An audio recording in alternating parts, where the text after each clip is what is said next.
Hello, everybody. Welcome back to Buffalo Sports Center. I am Don, and as you can see at the bottom of the screen here, you obviously now know that today we are going to talk about the 5 most forgotten Buffalo Sabres players so far during their playoff drought.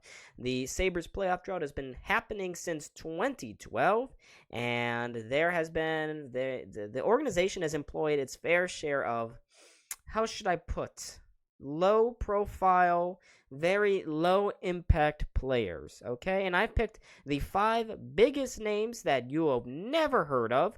So that's a little bit of an oxymoron, isn't it? Biggest, low impact, yeah. But before I get to that, folks, make sure to follow and support this brand across all of the platforms on the screen right now. Of course, like and subscribe here on the YouTube. That will help more Sabres fans reach and see this video. And also, you can find in the description box down below the links to our Instagram page and our new Threads page. The handlebar for both of those is at Buffalo _Sports Center. And of course, as well, in case YouTube fails, please join the Discord. There you will find up-to-date notifications on when YouTube and Instagram content is being pushed out. Okay, then, let's get to what y'all came here for, and that is 5 most forgotten Sabres players during the drought. And the first player on the list is, of course, defenseman Andre Benoit. He was the star of the Sabres during that horrific 2014-15 season, the season in which Tim Murray first took over, and the Sabres were, of course, tanking for Connor McDavid or Jack Eichel. Yeah, that whole tanking effort really proved to be good. Andre Benoit was he wasn't a terrible defender, which is strange, but he wasn't exactly a high-profile guy either. He mainly played in the AHL for most of his career, outside of the Tank Colorado season and the Tank Buffalo season. He was pretty good insurance. Tim Murray brought him in as a veteran insurance option in case Nikita Zadorov did not make the jump to the NHL prior to that 2014-15 season. Obviously, he didn't at first because Andre Benoit played a whole lot of games. In fact, he played 59 games for the Sabres in his lone season here in Western New York. He had 1 goal and 9 points as well for a negative 19 plus minus statistics. So obviously he was not good at keeping the puck out of the net when he was on the ice. Now that could be due to a multiple sorts of things, including that the team was just bad. That Sabres team was the worst Sabres team that I have ever seen in my life, and I have seen quite my fair share of bad Sabres teams. Also, he didn't really provide too much offensively, and his skating wasn't great for an NHL player. Of course, he would outskate me any day of the week, of the year, of my life. But in the NHL, he just wasn't that great. And in the transition game, going back, he was beat several times on the rush and was a bad guy at clearing out the front of the net. But in the AHL, he was much more serviceable, much more good. That's not a good phrase. Much more good. He was much better in the AHL. So he spent most of his career down there. But when he did come to the NHL, it wasn't great. The second player up here on our list past Andre Benoit is center and sometimes winger Scott Wilson. He played with the Sabres for actually a couple of seasons. I bet you didn't know that one. He first joined when Jason Botterill, former GM of the Sabres, traded for Scott Wilson, acquired him from Detroit in exchange for a 5th-round pick in that year's draft.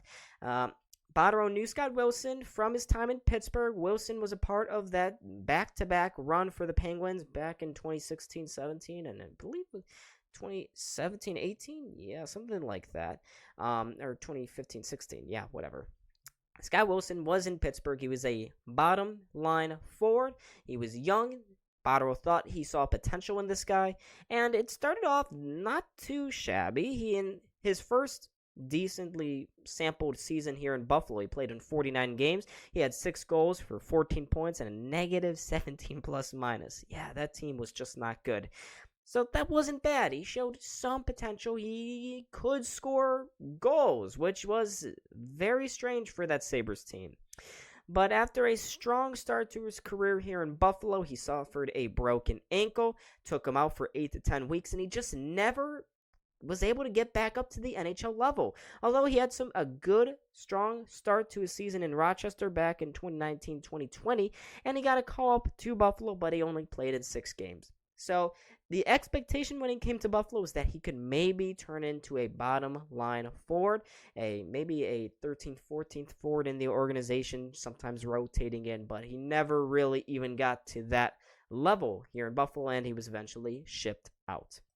Let's keep on moving now, folks, to our third irrelevant player, and that third player is center Jacob JOSEFSON. Yes, he did play half a season for the Sabres, and yes, he did meet my internal requirement when I was coming up with this video. Every single player on this list had to have played at least 5 games. I did make one exception, though. You will see later why I did. Not meeting that requirement, though, was JOSEFSON. He played in a little under a half a season with the Sabres back in 2017-18. He played in 39 games, had 2 goals for 4 points that season, and it was unfortunate for him. He was a mainstay in the NHL up to this point. He had played most of his career with the New Jersey Devils, especially when they were bad. He never really provided too much goal scoring, and he did not provide too much defensively. So one asks the question, why did the Sabres bring him in? Well, the answer is we were tanking this season, or that season, for Rasmus Dahlin. So we could just throw whoever we wanted onto the ice. And I say we, meaning the Sabres. Now, JOSEFSON, he was really rough here in Buffalo. He did not do much at all. I would equate his performance to that of Michael Frolik, Tobias Reeder more recently, maybe even Kyle Poso before he got good. Well, I say good, before he got okay again.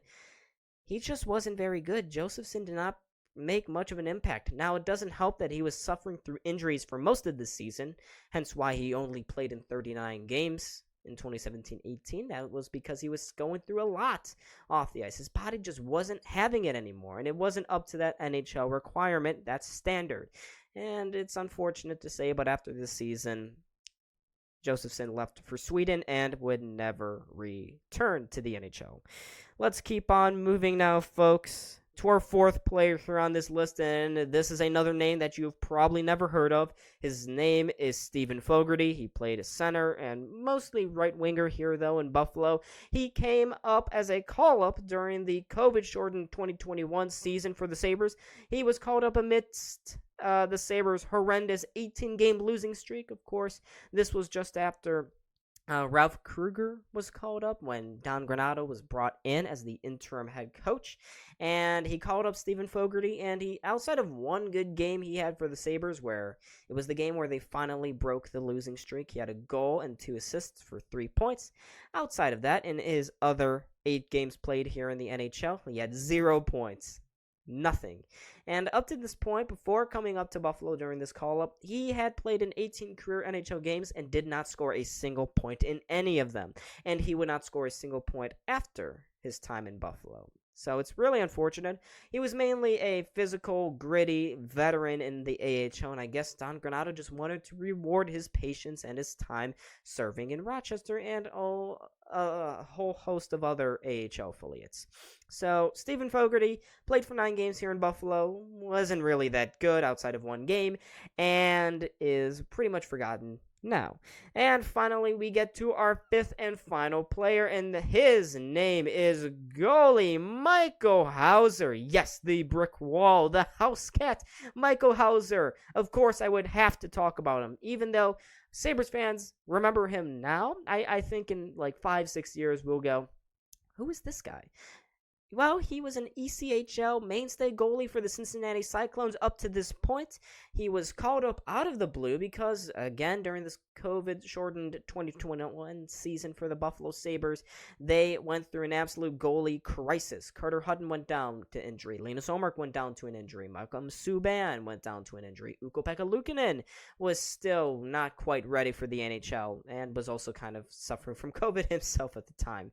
So, well, there was a call from Kevin Adams calling up Michael Hauser, he was still chilling in Cincinnati at the time of the call, and Kevin goes, "Hey, buddy, you want to play a game for the Buffalo Sabres?" And, of course, he said yes, skedaddled his way from Cincinnati to Buffalo in a matter of a day, suited up that night at 7 o'clock for a game against the New York Islanders, and somehow beat the Stanley Cup contending Islanders that night. And then not only did he beat them once, he beat them twice. Yes, he did beat them twice. And, then he played 2 more games against the Pittsburgh Penguins, lost them both, including where he gave up 8 goals in a game that I think he was pretty much left out to dry. But for 3 of his 4 games that season, Michael Hauser was very good. He definitely did better than everyone else had expected him to. And there's plenty of videos out there talking about Hauser and how it was such an anomaly that he came to Buffalo and actually played in NHL games.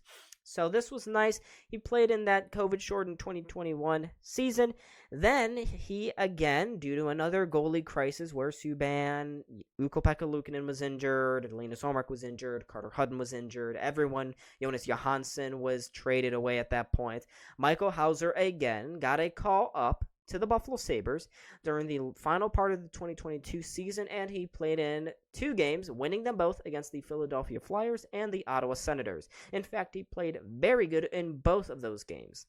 So, Michael Hauser, he's an anomaly to have even played in the NHL and on this list in terms of how much he actually won and did good compared to all of the other guys here on this list. Michael Hauser did good. Michael Hauser is the GOAT. The house cat shall not be tamed. He is incredible. Please put respect on this man's name. He made it to the NHL, and he has, in fact, played more NHL games than you. So please, I want to see some Michael Hauser love in the comments section down below. Well, anyways then, folks, you've seen 5 forgotten players. Whoops. I do want you to subscribe again.